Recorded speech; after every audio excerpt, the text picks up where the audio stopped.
So once you understand this ever-present law of attraction field of response to what you've got going on, some of you, Esther for sure, are beginning to be more deliberate about what you've got going on. Now, it's all right to just wander in, just got up, wander in and have responses. You can let what others have got going on set the vibrational tone for what happens next with you. Most people do that. Or you can segment and tend. You can think about where you're going, and you can think about what you want to meet up with, and you can start having experiences that you understand why you're having them, because you did it deliberately. Deliberate attraction. You're not going to do that all the time. That's a lot of focus. So if you don't do that, what you get is going to be more meaningful to you now that you've heard this scenario, because you're going to understand that you offered the vibration that brought that, whether you knew you offered the vibration or not. Esther had dinner with some really long-time dear friends the other night, and like always, the fun began the moment they rendezvoused. The whole universe plays with them, because they've been playing together in such love and respect and fun and positive expectation for so long that it's like the universe just knows who they are and knows how to treat them. And as Esther sat there observing and feeling and enjoying every moment of what was going on, she said, "You guys, think about the bag of marbles that we all bring when we come together. Think about what our expectations are. Think about the momentum of that. That's why we always get the playful, effective waiter. We always pick the restaurant that has the best cook on. We always find our way through the traffic. We always find a parking place in a place that no one should always find a parking place." In other words, our bag of marbles, our collective bag of marbles, is awesome in its attraction. Ooh, isn't it fun to connect these dots? Anything that comes, in other words, someone, even in a group like this cohesive group that we're describing to you, could be having an off day, and that off dayness sticks out like a sore thumb. So the rest of the group can approach it, join it, activate it, change the whole dynamic of their point of attraction together, or they can mind their own business, focus upon the aspects of this one who is off, activate, because when you're focusing on someone, haven't you noticed that kids will behave differently with that person than that person? Haven't you noticed that your children are often so much nicer to total strangers than they are to you? Because you've activated stuff. And when you walk into that ever-present, always responsive energy field, what you've got going on is going on. So when you start thinking in terms of it always matches, so it's a win-win, want it or not, we're in this together. That's why groups gather. But is your group gathering out of fear? Is your group gathering out of protection, out of power in the group? Or is your group gathering from the upper half of the scale? This group is conducive to the love that is dominant in my heart, or to the clarity that I love feeling, or to the humor that we all find together. So now you know about your bag of marbles. Every time that you're living a scenario, wanted or unwanted, connect those dots just a little bit. And the most wonderful part about all of this is that when you've decided that you want to feel good and you've taken the time to focus on easy existing matches that do feel good. In other words, don't take some drama, I know so-and-so is going to be there, and that's never good. but I'm going to fix it. No, you're not. You're not going to fix it. You've already activated it. You've already activated it. We suggest you just don't go.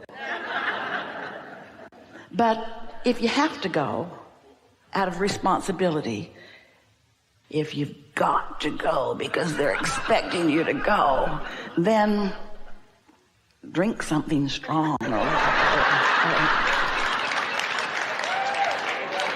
Try to diffuse your focus as best you can.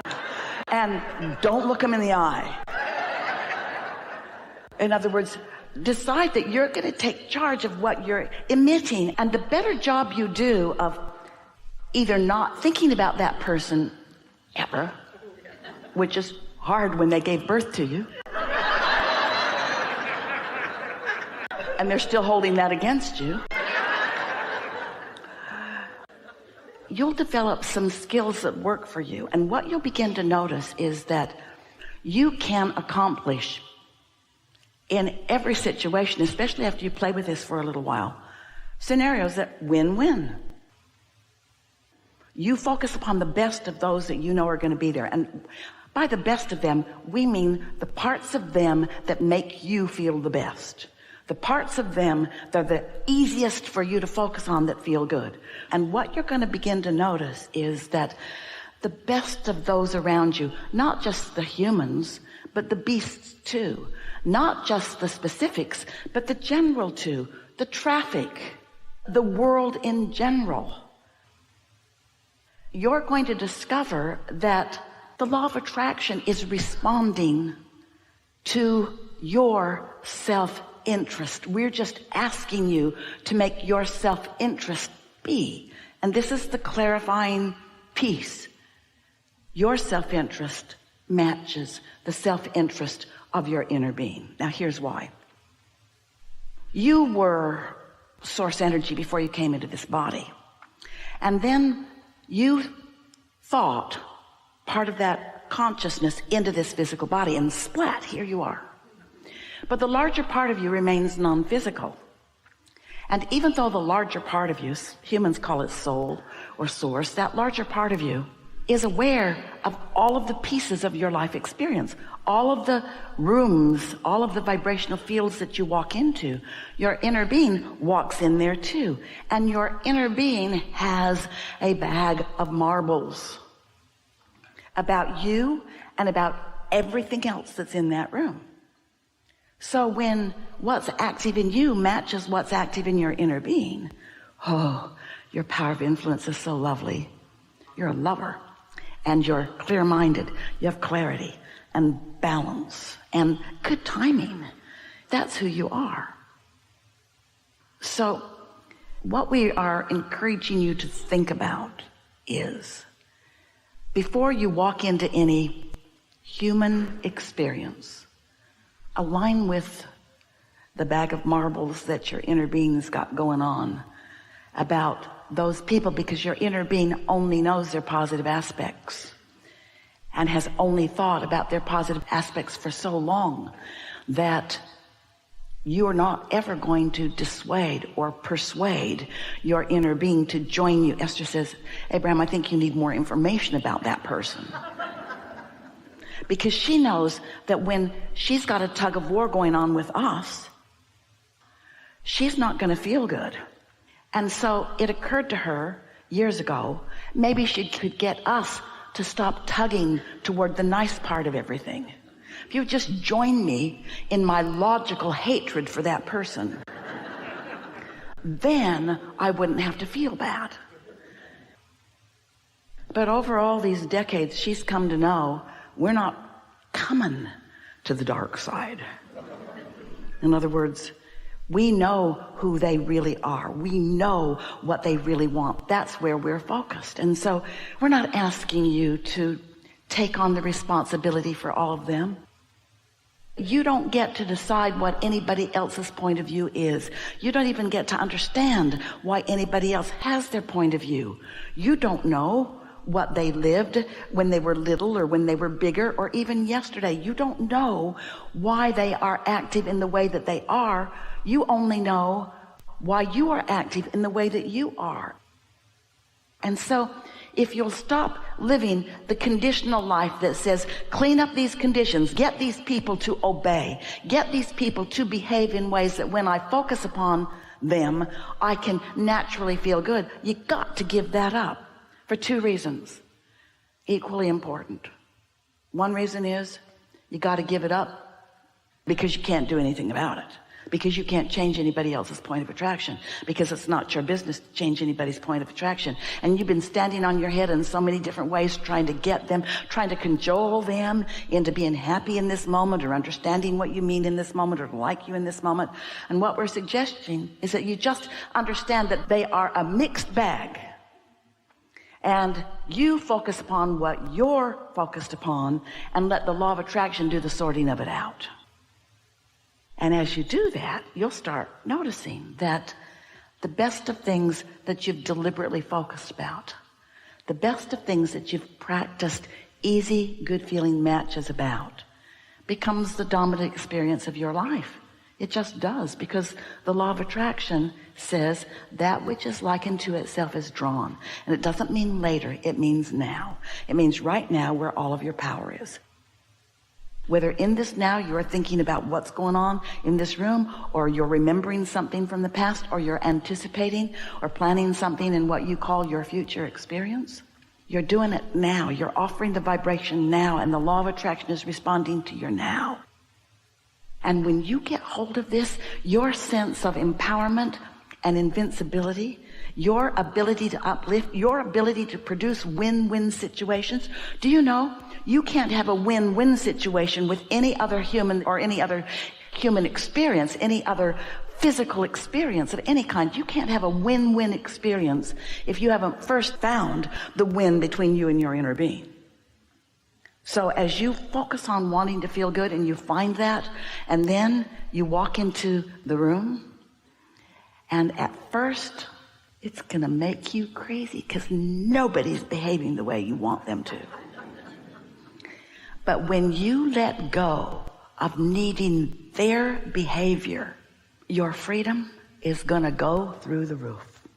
Your sense of your personal enlivenment, your personal sense of empowerment, you're just not going to hardly be able to stand the immediate changes in your life experience when you deliberately collect your own bag of marbles. Sister's been playing all kinds of games. She got ping pong balls and she wrote stuff on them. That was a lot of trouble. Let's see, where am I going and who am I going with? Yes, let me pick through this pile of way too much trouble. So then she just drew some marbles on a sheet of paper and thought about what she wanted active in her for this. That worked pretty good. Then she realized she doesn't always have the time to draw it out. So she can just envision. And that's where, these are the words we really want you to hear. You're looking for easy existing matches. Not trying to fix something, not trying to control anything. You're not the law of attraction, and you're not the stage manager. You are a point of attraction that you have much more control over than you have previously understood or practiced. So we've enjoyed this interaction immensely. We want you to live happily ever after, and now we know you can. It's not going to happen first crack out of the box, but eventually, like even later today, you'll notice that your life is better. So that's our story, and we're sticking to it. And when you make it your story and you stick to it, you're going to discover who you are, how much importance you brought with you, and how your life is supposed to be good, and you're capable of guiding it in those ways.